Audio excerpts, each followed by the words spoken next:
আদা ৰুইছিলোঁ তাকো মৰিলে মই এটা জিকা দিলোঁ তুৰৈ দিছিলোঁ চব গ'ল। নাজিৰাৰ চন্তক বিহুবৰ নেপালী খুটি এই গাঁওবিলাকৰ কথাটো সুকীয়া। শিৱসাগৰৰ বেতবাৰী বানমুখ এই অঞ্চলবিলাকত যেনেধৰণৰ বানপানী হৈছে ঠিক একেধৰণৰ বানপানীয়ে দেৰগাঁৱৰ এই মামৰণি অঞ্চলকো আক্ৰান্ত কৰিছে। প্ৰায় 21 দিন হৈ গ'ল। না ইয়াত চৰকাৰৰ মানুহ আছে না ইয়াত ৰাইজে সাহায্য প্ৰদান কৰিছে। শাওনৰ 3 তাৰিখ মানৰ পৰা পানী সোমালে। আজি শাওনৰ আজি কেই তাৰিখ হ'ল জানো? বেৰ ভাগি গ'ল। বেৰ ভাগি গ'ল। বেৰ আমাৰ পিছফালে ভাগি আছে। হেৰিয়া গোটেই পানী কিমানলৈকে উঠিছিল আপোনাৰ? পানী আমাৰ ইয়াত হিমালয়খন উঠিছিলে। এতিয়া এইবাৰ 15,000 টকাটো পোৱা নাই? 15,000 টকা পোৱা বাদ আপোনালোকে পালে 15,000 টকা? নাই নাই নাই পোৱা। নাই পোৱা। কঠীয়া মাৰিলে মামৰণি এজনো পোৱা নাই। একোৱে নাই, কাগজে দিয়া দিবলৈ দিয়া হোৱা নাই। সাৰ্ভে কৰিছে নাই? নাই নাই একোৱে কৰা গাঁওবুঢ়া নাই। নাই, মণ্ডল নাই নাই নাই কোনো নাই আহা। কোনো নাই আহা। আৰু কঠীয়া মাৰিলে কুঁহিয়া মাৰিলে 2 বিঘা 3 বিঘা মাটি ৰুলো তাক সেয়া পানীত পচি আছে।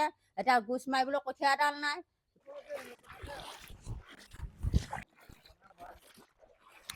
আৰু 3 ঘৰ মানুহক এখন পাল দিলে আমি আৰু কি কৰিম বাৰু? নিজৰ ঘৰৰ গৰুকেইটাই কাজিয়া লাগে মানে যুঁজ লাগে। আৰু 3 ঘৰ মানুহে 15-20টা গৰু যদি সৰু পাল এখনত সোমায় তেতিয়া অৱস্থা কি হ'ব? গৰু মৰিব। গৰু খুন্দিয়া খুন্দি সেইকাৰণে আমাক আৰু নালাগে বুলি আমি কৈ দিছোঁ। এইটো ডাঙৰ সমস্যা। মানে দিয়াৰ নামত পাল দিছে কিন্তু প্ৰত্যেককে দিয়া নাই। দিয়া নাই। 3-4 ঘৰ মাজত এখন পাল দিছে আৰু গৰুবিলাকৰ মাজত খুন্দিয়া খুন্দি লাগে। 3 ঘৰ 120 ঘৰ মানত 50খন পাল দিব লাগে চৰকাৰে। দিছে 20খন পাল। এই 20খন পাল দি পেলাই আমাৰ এই 120 ঘৰ মানুহৰ গৰু ক'ত বান্ধিব বা আপোনালোকে চাওক চিন্তা কৰি। গৰু যি শাস্তি, দুবাৰ চাপৰ দিলে এতিয়া গৰু তেনেকে আপোনাৰ বান্ধত আছে। গৰু শুকাই কিছুমান গৰু মৰি গৈছে, কঠীয়া মৰি গৈছে। বাৰী ঘৰত যিখিনি সামগ্ৰী আছিলে সেইখিনি চব চফা হৈ গ'ল। চৰকাৰে এইখিনি গাঁওবুঢ়া যিজন সেইজনেও বাৰী ঘৰ চাৰ্ভে নাই কৰা। কাৰ বেৰ খহিছে, কাৰ কঠীয়া মৰিছে আৰু প্ৰশাসনেও আমাৰ মানে বিচাৰ লোৱা নাই ক'ত কি হৈছে। এতিয়া কিছুমানৰ বেৰকে খহি গৈছে, কিছুমানৰ খেৰ ঘৰকে ডুবি গৈছে, কিছুমানৰ গৰু বান্ধিবলৈকে জেগা নাই, বৰষুণত তিতিয়ে আছে। এতিয়া আপোনাৰ 120 ঘৰ মানুহৰ 20খন পালে জানো আমাৰ এই মামৰণি গাঁৱত জোৰে? এই গৰু সোপা কিমান শাস্তি খাইছে। মানুহক চাব পৰা নাই বেলেগ কথা, কাৰণ আপোনালোকৰ সক্ষমতা হয়তো নাই। কিন্তু অন্ততঃ গৰুকেইটাৰ কাৰণে পাল কেইখন দিয়া ব্যৱস্থা কৰক প্ৰত্যেকৰ ঘৰে ঘৰে। পানী কিমান দিন হ'ল? পানী এমাহে হ'ল। এতিয়া আপোনালোক কোনফালে যায়? আমি ডক্টৰ ওচৰলৈ। এতিয়া কিহত যাব? এইখন পানী আছে নাৱতে যাব লাগিব। পানী যাব ন? আৰু কিবা 15,000 দিয়া কথা আছিল ন গোলাঘাটৰ? নাই দিয়া। যোৰহাট শিৱসাগৰ নাই দিয়া। 15,000 টকাটো পোৱা নাই? নাই পোৱা। এতিয়ালৈকে গোলাঘাটৰ 15,000 টকাটো বহুত লোকে পোৱা নাই। অনুৰোধ কৰিছো তোমালোক মোক ভিতৰৰ চেণ্টাৰত আপুনি যাওকচোন বিলাহী চব মানুহ। খোৱা পানী নেকি? খোৱা পানী খোৱা পানী নাই নি আপোনালোকৰ এতিয়া? আমাৰ খোৱা পানী তেনেকৈ হেৰি যোগান নাই। নাই। নাই।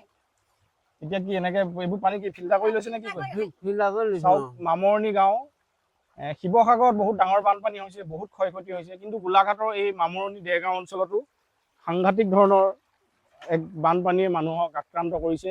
আজি 21 দিন প্ৰায় হৈ গ'ল আৰু এই অঞ্চলত ঠিক তেনেকৈ ৰাইজৰ সাহায্যকে আদি কৰি চৰকাৰী সাহায্য ঠিক তেনেকৈ পোৱা নাই আৰু ৰাইজে এই ক্ষেত্ৰত বহুত কিন্তু আক্ষেপ কৰিছে।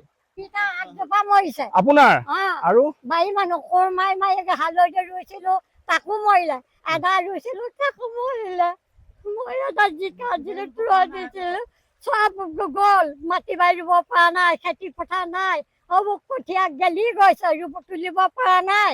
কেনেকে তৰিব বাৰু মানুহে? মাটি এগোচা দিব পৰা নাই, কঠীয়া মৰি গৈছে, চব মৰিলে। কি কৰিব? কেনেকে খাব? কেনেকে কি কৰিব? এইবোৰ ক'ব নোৱাৰো।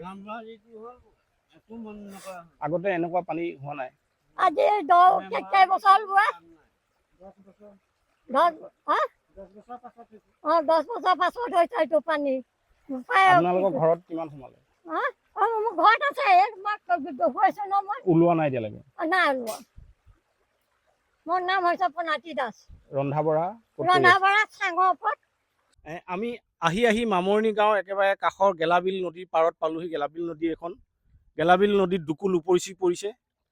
এতিয়া বানপানীৰ লগতে আপোনালোকৰ গৰাখহনীয়াও অসুবিধা হৈছে। গৰাখহনীয়াটো বেছি আমাৰ বানপানী আহিব ধৰক এমাহৰ পাছত গুচি যাব, কিন্তু গৰাখহনীয়াটো আমাৰ অবিৰম চলিয়েই থাকে।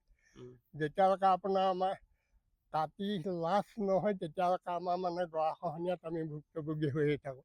এতিয়া এইবোৰ চব ঘৰ আছিলে, এতিয়া তাত গছ দেখিছিলে, এইবোৰ চব গৰা খহাই এতিয়া আমাৰ গোটেই অস্তিত্ব হেৰুৱাই দিছে। আৰু আমি এতিয়া এই গৰাটো যদি আমাক ভাঙি দিয়ে তেতিয়াহ'লে আমি আৰু সুখী হওঁ, এই গাঁওখন ইমানৰ পৰা অলপ ৰক্ষা কৰিব। ৰক্ষা পৰিম। মানে মামৰণি গাঁও লগতে ইয়াৰ আশে পাশে কেইবাখনো গাঁও বচাবলৈ হ'লে গেলাবিলৰ এই মাথাউৰিটো নিশ্চিতভাৱে নিৰ্মাণ কৰিব লাগিব।